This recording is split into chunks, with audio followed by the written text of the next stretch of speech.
Olá, você sabe o que é catecismo? Estarei começando um projeto dos catecismos. Quer vir comigo? Eu vou te explicar um pouquinho aqui sobre isso hoje.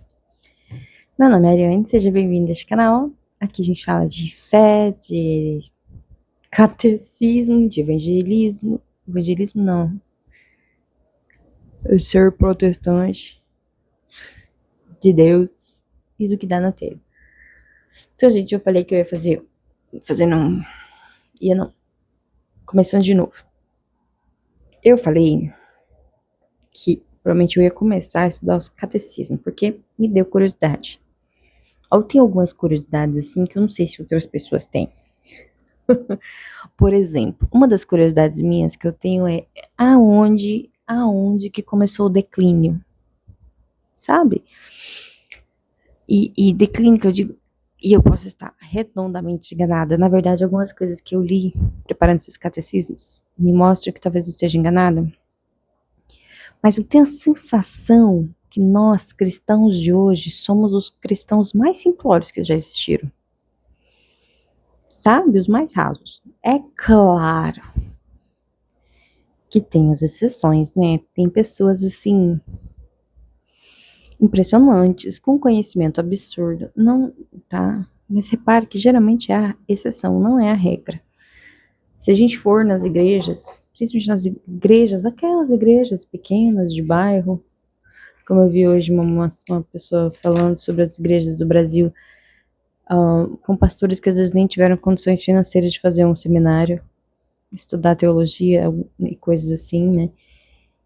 Então, a maioria dentro dessas igrejas não tem muito conhecimento bíblico.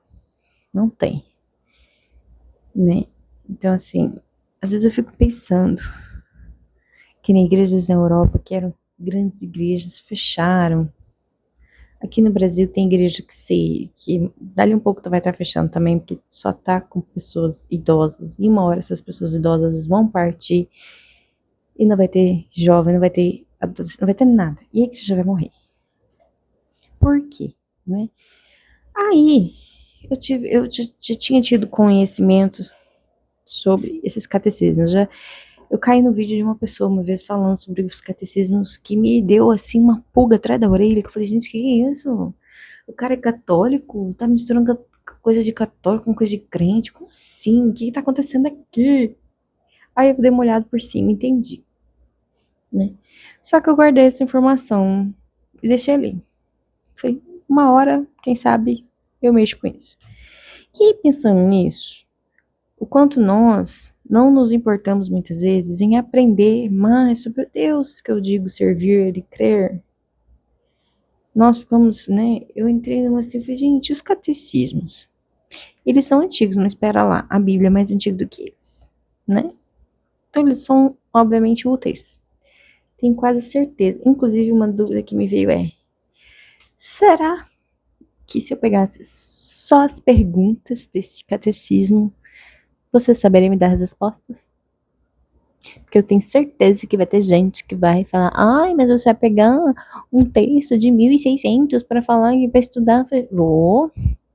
Será que eu vou saber as respostas? Quando eu ler a pergunta e não ler a resposta, será que eu vou conseguir responder?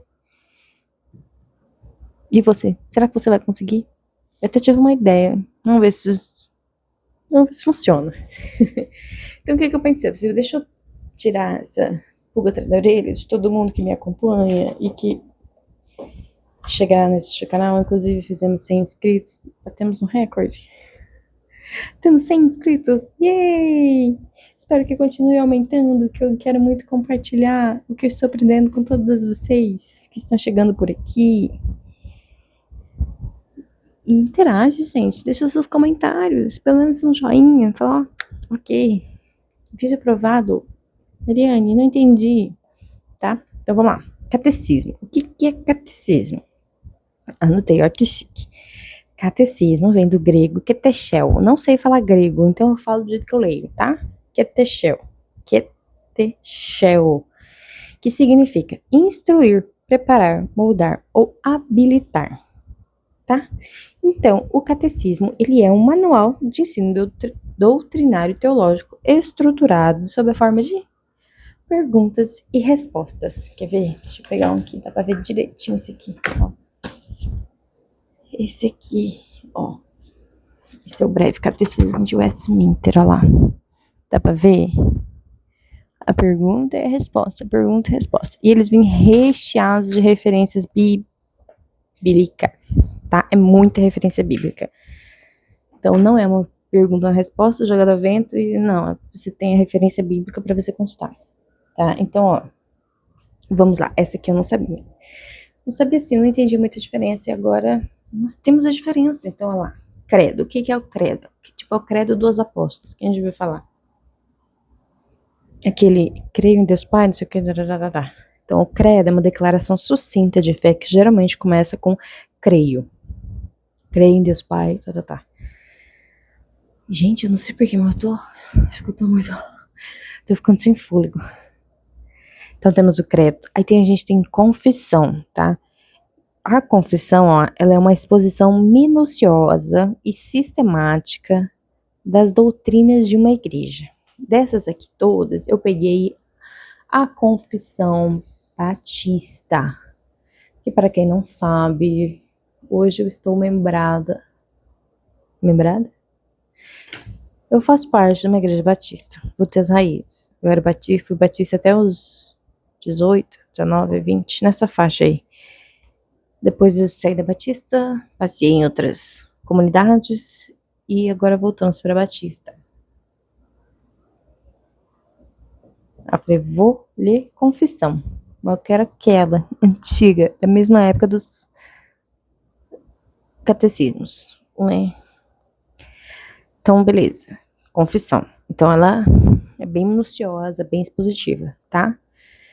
Aí vem o catecismo. O foco do catecismo, gente, é na instrução religiosa. Aqui, ó. Ele utiliza a repetição para facilitar a fixação dos princípios. Então, ele tem a ideia de ensino. Então, a confissão, veja assim, que ela é realmente isso. É nós, como grupo religioso X, nós confessamos isso com fé. Então, ele é bem extenso, minucioso, detalhado, né? E é bem grande, inclusive, do Batista que eu peguei. Tem outros também, tá? Eu peguei da Batista justamente porque eu estou na Batista. Não me interessei em pegar de outros, por quê? Porque não. Aí, ó. Por quê? Por que que os protestantes escreveram catecismos? Por quê, né?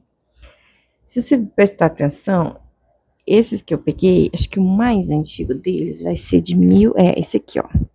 É o Catecismo de Heidelberg, que é 1563. Que ano que foi a Reforma Protestante? 1500, por ali, né?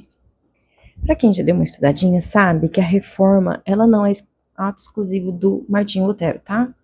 Então ele foi uma das pessoas com maior visibilidade e um dos maiores marcos na Reforma Protestante, mas já haviam outras pessoas espalhadas pelos cantos aí, espalhadas, fazendo praticamente a mesma coisa que o Lutero estava fazendo.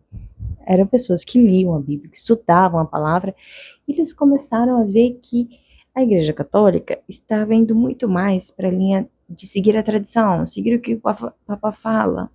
E naquela época em específico, pelo que eu estou me recordando, do que eu lembro de ter visto, é claro que, gente, perdoa os católicos, tá? Me perdoa. Mas a gente tem a mania, nós como pessoas temos a mania de não aceitar quando algo que nós gostamos muito tem uma manchinha, sabe? Tipo, tem uma fase ruim, teve uma fase ruim e a gente não quer aceitar. Mas existiu uma fase ruim da Igreja Católica, que ela começou a meio que se perder. Por exemplo, a intenção de Martinho Lutero nunca foi ter outra igreja, pelo que eu pude perceber nos meus parcos estudos. A intenção dele era literalmente reformar. Quando a sua casa está quebrando, você não joga ela fora, você reforma, tá? Aí o povo gosta de falar, protestante, que protesta, é rebelde. Gente, eu vejo assim, pelas histórias que eu li, que nem tem um livro dos mártires, Pelas histórias que a gente lê lá, você vê que as pessoas elas não estavam interessadas em criar uma revolução, sabe? Tipo aqueles atos revolucionários de comunistas, por exemplo, que querem destruir tudo, tacar fogo em todo mundo, matar todo mundo e fazer tudo do zero. Não, não era o caso. Eles queriam melhorar o que não estava bom. Igual assim, quando eu chego se eu estou numa igreja e eu vejo que ela começa a se perder, eu não quero jogar ela fora, principalmente quando tem muito amor envolvido. Eu quero que haja correção, que haja alinhamento, que haja melhorias, né? Então essa foi a proposta principal. Tem umas vertentes que falam que a Batista, ela vem de uma linha que não passa pela Igreja Católica. Confesso que eu dei uma lida esses tempo atrás, por cima, assim, pra mim saber se tinha fundamento essa visão. E diz que tem um fundamento e tal, mas que eu não lembro agora. Sim, eu precisaria estudar para saber a precisão histórica deste argumento, tá? Mas, porém, todavia, a confissão que eu peguei Batista aqui, ela se alinha à ideia calvinista. Essa aqui. Hoje nós sabemos que a Igreja Batista, ela não é 100% calvinista. Ela tem uma linha bastante também arminiana, tá? Assim, eu costumo falar esses nomes, assim, às vezes, só pra gente ter uma ideia, porque eu acho que muita gente não é nem um nem outro, sabe? É assim, esse ponto aqui eu concordo com fulano, aquele eu concordo com Beltrano, sabe? Meio que misturado tudo, eu acho. Eu acho que é mais ou menos por aí, sabe? A gente tem que pegar o melhor de todas as coisas, filtrar o que é bom e deixar o que não é pra fora. Enfim, por que que eles escreveram então os catecismos? Lembrando da época ali, né? Então, olha só. Os catecismos, eles surgiram e se popularizaram no século XVI, tá? Por quê? Em virtude da necessidade da reforma, os reformadores buscavam fixação doutrinária, consolidação, tá? Consolidação, como assim? Fixar os princípios teológicos em todas as camadas da sociedade. Uma coisa que veio com os protestantes foi isso, de querer levar a Bíblia, a palavra, para todos. Então, com o protestantismo veio essa... Juntou o protestantismo e a prensa, né? Que eu esqueci o nome do cara que fez a prensa lá, que fazia os livros. Então, assim, a Bíblia se proliferou, sabe? Cada um podia ter a Bíblia na sua linguagem. O Martinho Lutero, inclusive, fez a tradução da Bíblia para o alemão. Não me recordo agora. É bem possível, porque ele era alemão, né? Beleza. Então, era necessário que se houvesse uma consolidação, uma fixação dos preceitos bíblicos trazidos por meio dos catecismos, tá? Fica aí. Aí, também tinha necessidade do quê? Discipulado consciente. Porque, né? Precisava-se de um discipulado. Como assim? Preparar novos convertidos para a pública profissão de fé, transformando a emoção da decisão em convicção doutrinária. Gente, isso em 1600, tá? Pega a visão. Hoje, tem igreja que batiza a pessoa no mesmo dia que ela chega. Até aí a gente poderia dizer que, nossa, tudo bem. A minha questão é, depois que essa pessoa batiza, existe um discipulado? Existe? Você pega essa pessoa na mão e vai ensinar a Bíblia para ela? Vai ensinar como viver a vida sendo cristão? Que nem fala ali, ó. Você vai levar a pessoa da euforia da decisão, daquela emoção do nossa, agora eu sou cristã, eu amo Jesus, eu sou quebrar. Cara, eu amo Jesus, eu sou cristão. Hoje eu tava assistindo uma aula do Scorla Cords, aula de teologia bíblica com o pastor Jonas. Aí ele falou algo sobre o reino, ele estava explicando o reino, a estrutura, a ideia da teologia bíblica e tal, sobre o reino, sobre tô cansada. Sobre o foco da palavra ser o reino de Deus. Sei que ele falou uma coisa ali sobre Jesus que eu senti assim um pouco da emoção na voz dele e eu fiquei pensando, que horas que nós deixamos de nos emocionar com a palavra de Deus? Porque eu preciso sair aqui, ó, dessa decisão, dessa emoção da decisão para uma convicção doutrinária. Mas a minha convicção doutrinária não pode tirar a minha emoção. Principalmente quando eu ouço, por exemplo, sobre o sacrifício de Cristo, sabe? Quando eu vejo, às vezes, ele falando um negócio de Moisés e como que Deus pegou Moisés e fez ele uma figura de Deus, assim, na posição de profeta. E um negócio muito legal que ele tava falando. E aí eu falei assim, como que você não fica assim maravilhado? Como que que horas que a gente deixou esse evangelho impressionante, essa história de Deus, esse Deus, assim, cair nesse lugar de mesmice, sabe? E hoje me preocupa bastante essa ideia do leve, assim, ai, tem que ser leve, tem que ser leve. Eu vejo, assim, que as pessoas, elas estão ficando mais insensíveis, assim, ao ponto de, por enquanto, eu vejo algumas linhas, assim, que parecem muito diferentes, mas que acho que dá pra colocar em praticamente duas linhas. As pessoas que se acostumam e, é só mais uma passagem da Bíblia que você tá lendo.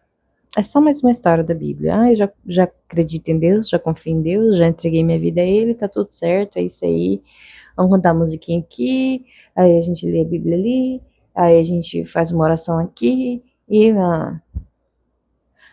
aí tem as outras vertentes que buscam em tudo quanto é tipo de coisa uma emoção. Num louvor bonito, uma emoção. Numa falação de língua, uma emoção. Numa bateção de pé, numa giração, não sei o que, sabe? Aí já não tem mais muita coisa legal, então o que eu vou fazer? Eu vou começar a absorver cultura local. Vou começar a fazer coisas do local, assim, tipo uma festa junina, não tem problema, porque é cultura. Ainda não sei o que, mas daqui um pouco o Halloween também não tem problema, porque é cultura. Aí dali um pouco não tem problema, sabe? Porque a gente fica querendo preencher com outras coisas, né? Você já estava vendo ontem, hoje, vi o trailer de um filme, falei, achei que era o filme da Marvel, o Pantera, que eu não gostei muito porque tem muita magia, né? E esse tinha muita magia. Aí alguém falou nos comentários assim, é o filme dos orixás. Eu falei, não vou assistir. Não preciso disso. Já tem um monte de filme que hoje, quando eu olho pra mim, você fala, não tem vontade não. Não deu vontade não. Enfim, eu e as minhas digressões. Fala sério, por isso que vocês estão gostando de assistir o canal, vai? Outro motivo, porque os protestantes escreveram catecismo para combater a ignorância. O que eu falei antes? Que eu tenho a impressão que essa igreja é mais rasa. Mas aí, quando eu li isso aqui, eu falei, talvez seja um problema recorrente. E se a gente ler a Bíblia, a gente vai ver que tem uma fase lá, que, por exemplo, Davi, né? Lembra que Davi foi pegar a arca? E eles fizeram de um jeito que não podia, e aí Uzá morreu, porque Uzias, Uzá. Ele morreu porque ele encostou na arca para segurar ela para não cair. Por quê? Porque eles estavam fazendo errado. Aí o que acontece? Se você prestar atenção, lá fala assim que Davi, então, foi lá atrás das leis, estudar as leis, para entender o que ele tinha feito de errado.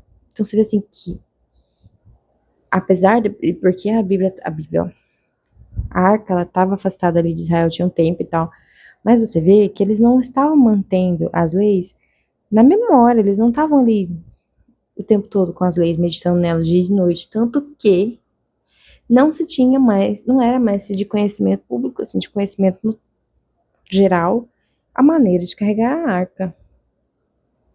Né? Tem outros lugares assim que mostra que havia conhecimento, aí o povo caiu, desandou, e criou-se um período de desconhecimento das leis.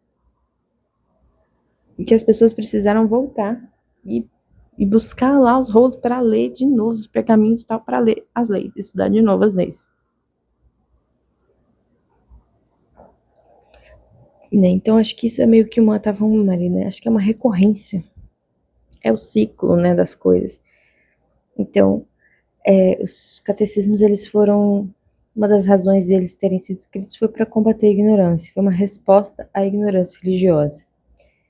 E para gerar unidade e paz, acabar com divergências doutrinárias e unificar o pensamento. É claro que não deu 100% certo, por quê? Porque temos catecismos calvinistas e catecismos arminianos. Eu não vi nenhum que não fosse assim, tá? Pelo que eu pesquisei, que eu pude entender, como o pentecostalismo ele é mais recente e o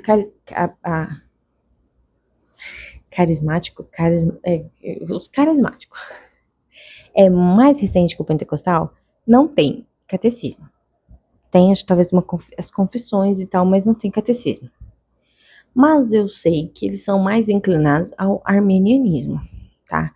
Aí o que eu achei foi um arminianismo feito, uma compilação feita por um brasileiro, inclusive. Eu imprimi, eu tinha posto até para vocês pegarem no link que eu vou deixar aí embaixo, que eu pus todos esses, assim, de 1600. Eu pus, porque é só o texto, tá? Não tem comentários, é só o texto. Pergunta e resposta e as referências bíblicas. Eu pus a versão porque eu fiz aqui, ó. Tá vendo? Eu arrumei, eu formatei, eu fiz bonitinho. Pra caber em menos folhas possível e ainda ficar fácil de ler. Ai, meu zóio, que ainda tá sarando da conjuntivite. Então, aí eu tinha achado esse do moço brasileiro, que é de 2019. Aí, pelo que eu entendi, é disponível, tipo assim, pra mim imprimir pra mim, mas eu não posso compartilhar. Então, se você quiser, você procura na internet e acha essa versão. Ai. E aí, ela é é um calvinismo, não, é um arminianismo, meio que misturado com calvinista, seguindo os pensamentos de John Wesley, que não concordava muito com o calvinismo.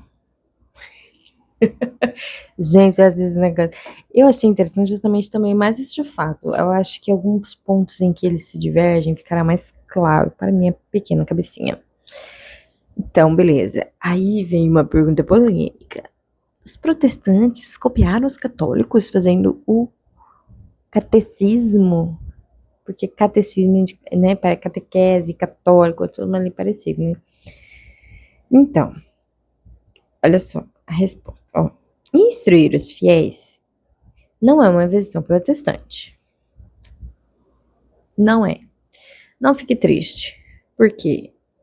Ela é uma prática de raízes bíblicas, meu amor. E para cima, mais do que ser protestante, nós somos cristãos da Bíblia, né? Que segue Jesus da Bíblia, né? Então, essa prática de instruir os fiéis, ela tem raízes bíblicas e milenares. Não surgiu com a Igreja Católica. Não surgiu agora. Ela vem de muitos anos, tá? Então, o que os protestantes trouxeram de novo? No século XVI, tá? Foi o formato do livro de catecismo. Pelo que eu entendi, o que acontecia? Os católicos, eles faziam o catecismo, mas ele era uma versão mais oral, porque eles se importavam mais com a parte do magistério, o que o magistério tinha a dizer. Enquanto que o protestantismo começou com o livro justamente porque eles estavam mais interessados no que a Bíblia tinha a dizer. Então lembra que a Igreja Católica ela tem essa coisa forte da tradição, do Papa e etc. Enquanto que a Igreja Protestante tem a Bíblia como única fonte, né? Então, eles utilizaram o catecismo como uma ferramenta para que cada cristão soubesse da razão de sua esperança, tá? Então, como estudar o catecismo? O Spurgeon, ele fala sobre a memorização. Gente, tem umas perguntas que a resposta é deste tamanho. A minha cabeça não vai memorizar, tá? Eu acho que a gente precisa aprender. Eu não concordei muito com a ideia de Spurgeon, quer ver? Vou ler aqui, ó. Spurgeon ele recomendava que as palavras fossem aprendidas de cor, pois seu sentido profundo seria melhor compreendido com o passar dos anos. Eu não concordo com essa ideia. Eu acho que nós precisamos compreender as ideias.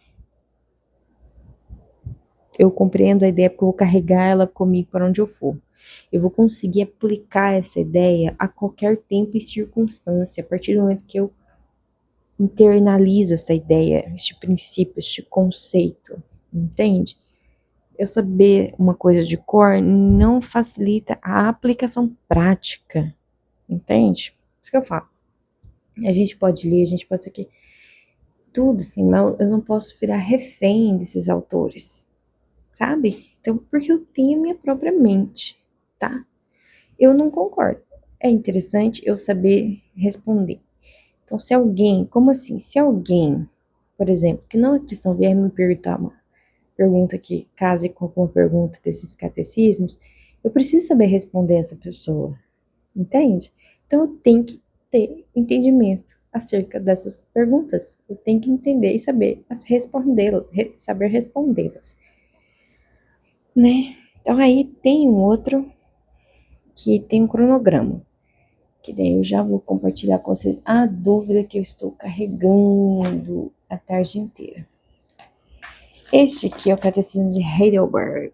Ele é um catecismo que foi feito na Alemanha, em 1563. Esse é o mais antigo deles, né? Ele é um catecismo calvinista, tá? Então, a ideia dele é acabar com disputas doutrinárias e preparar os fiéis para a vida cristã e consolo na fé.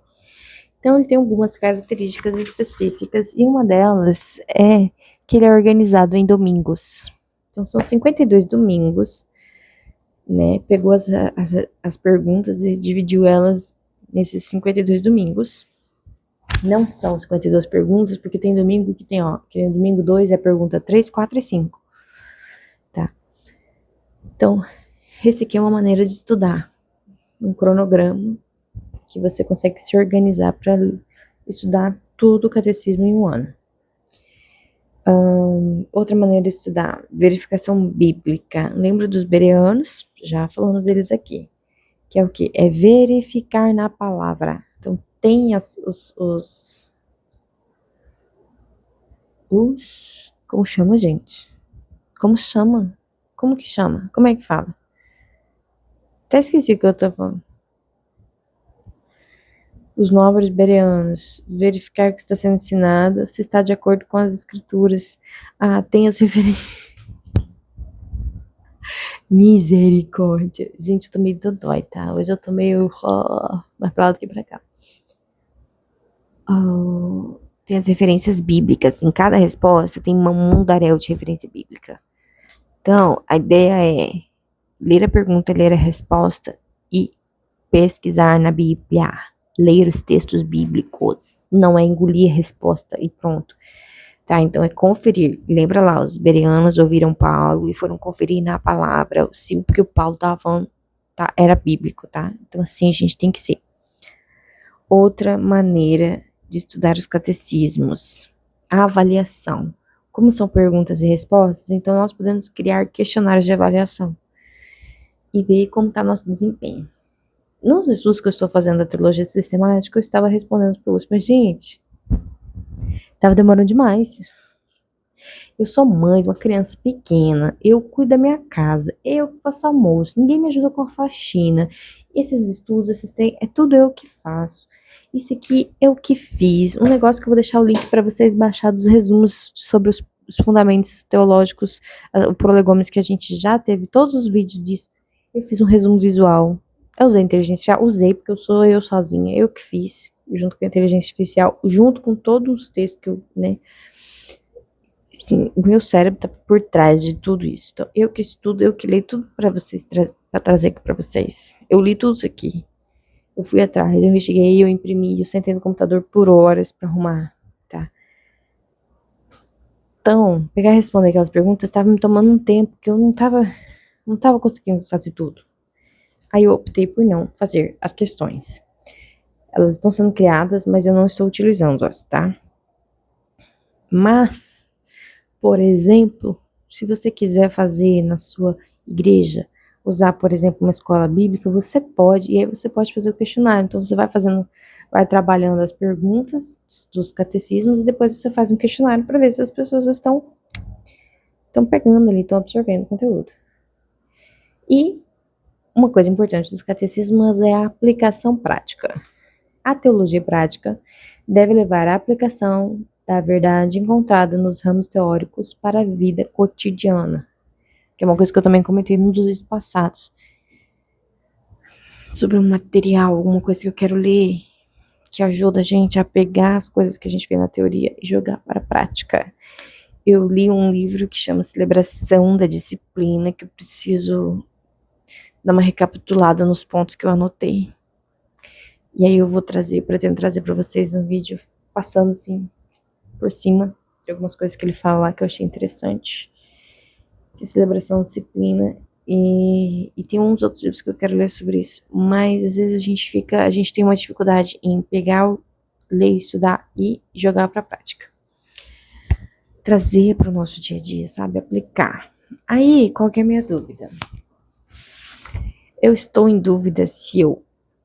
Porque a minha ideia é pegar um desses catecismos e usar a inteligência artificial para fazer o que para mim? Eu vou pegar aqui a primeira pergunta, por exemplo. Este aqui é o Catecismo Maior de Westminster. A primeira pergunta dele é: qual é o fim supremo e principal do homem? Né? Aí eu vou perguntar para a inteligência artificial que eu alimentei com esses catecismos por tá. Onde que tem essa pergunta nos outros catecismos? Aí eu vou vir aqui nos meus catecismos impressos para me poupar da pesquisa, entendeu? De ficar lendo pergunta por pergunta toda vez. Então, aí ele vai ler para mim e vai falar assim: olha, essa pergunta coincide com a pergunta número tal do catecismo tal. Entendeu? Essa é a ideia. Só que aí, trocando a ideia aqui com a IA, ela me sugeriu começar por um desses dois. O Catecismo Maior de Westminster, que ele é um dos mais robustos, pelo que eu entendi. Ele tem 100 e... Gente, será que tá certo isso aqui? 111? Pelo que eu tinha visto aqui, ela falou que tinha mais perguntas. Será que eu... Será que eu não fiz tudo? Ou não? Ou não? Ou não? Será? Olha lá, o breve. Olha só, 196 perguntas detalhadas. Faltou pergunta no meu catecismo maior. Faltou umas 95 perguntas. O que aconteceu aqui? Agora que eu vi. Lá vai eu sentar a bunda na cadeira e trabalhar de novo. Enfim. Aí ele fala assim que é um maior, né? Ó, perguntas detalhadas. São símbolos da fé das igrejas presbiterianas. Por quê? Porque elas são calvinistas, reformadas, como a gente gosta de falar. Já esse aqui é recomendado porque ele se divide em 52 lições. Ele foca na miséria, redenção e gratidão do homem. Então, assim... Ai, mas você falou que você está na igreja batista, vai ser... Não enche as paciências. Você acha que a gente discorda de tudo mesmo? Ser ingênuo desse jeito? Você acha que as vertentes, essas 4 que eu costumo falar, elas são tão distintas assim? É óbvio que não, gente. Tem muita coisa que é a mesma coisa. Tem muita coisa que é a mesma coisa. Os pontos de divergência são menos. Existem menos pontos de divergência do que pontos de convergência, tá? Põe isso na sua cabeça. E por isso que eu imprimi os arminianos, porque eu quero ter o outro lado da moeda, tá? E aí eu tô na dúvida se eu pego esse catecismo. Hoje de tarde eu fiquei bem inclinada a começar a ler esse maior de Westminster. Agora eu vou ter que ver as outras 95 perguntas aí, ó. Gente, tô até agora sem acreditar que eu fiz isso. Não vi que não tava completo. Ai, o que eu fiz? Enfim, é que a organização desse aqui ficou fácil, porque ele dividiu em domingos. Então, tipo assim, os domingos pra mim seriam semanas, né? Então, essa semana nós leríamos essa pergunta. Depois a outra pergunta, as outras perguntas e não sei o que. E vai indo assim, né? Já o de Westminster e os outros, eles não têm essa divisão, né? Então, assim, eu posso pegar, por exemplo, estipular algumas perguntas por vídeo, né? Vamos fazer o Catecismo de Westminster, então, já que é para ser mais detalhado. Eu vou atrás das 95 que faltou. Mas é o que eu pensei em fazer? Deixar para você que ficou até aqui neste vídeo a pergunta: qual é o fim supremo e principal do homem? Segunda pergunta. Tenta responder, tá? Onde se infere, de onde é linguagem, é 1600, tá, gente? Por favor. De onde se infere que há um Deus? Da onde que tira que existe um Deus? E o que é a palavra de Deus? O que é isso, palavra de Deus? Você consegue responder essas três perguntas? Você consegue dar referências bíblicas sobre as respostas dessas três perguntas? Então volta aí pro canal, aqui no canal mais pra frente, que teremos as respostas. Ai, falei um monte, né, gente? Fiz 2 vídeos enormes hoje. Tchau pra vocês. Fui.